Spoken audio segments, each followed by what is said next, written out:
Sementara itu untuk mencegah penyebaran virus corona, pemerintah Kota Banda Aceh dan PDAM Tirta Daroy memasang wastafel portable di sejumlah titik.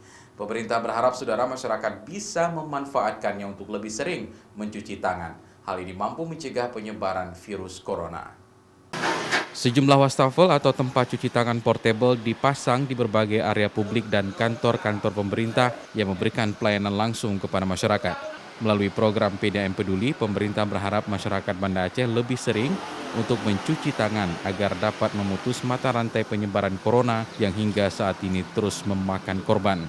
Beberapa area publik yang akan dipasang wastafel portable tersebut diantaranya di pasar, depan rumah sakit dan kantor-kantor pelayanan publik. Kepada masyarakat Wali Kota Banda Aceh juga berharap masyarakat Banda Aceh mematuhi protokol kesehatan menghadapi penyebaran COVID-19 ini sesuai himbauan dari pemerintah.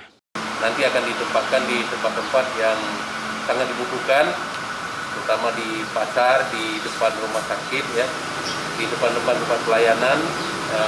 Ini terus akan dipersiapkan.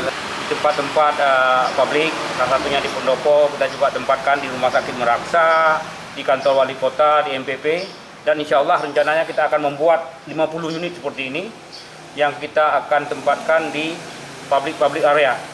Pihak PDAM Tirta Daroy Banda Aceh akan memasang sebanyak 50 buah wastafel portable di sejumlah area publik di Banda Aceh. Masyarakat dihimbau untuk dapat menggunakannya dengan baik untuk mencuci tangan sebelum beraktivitas. Diharapkan masyarakat juga bisa menjaga serta merawat wastafel portable dengan baik. Mustajab, Kompas TV, Banda Aceh.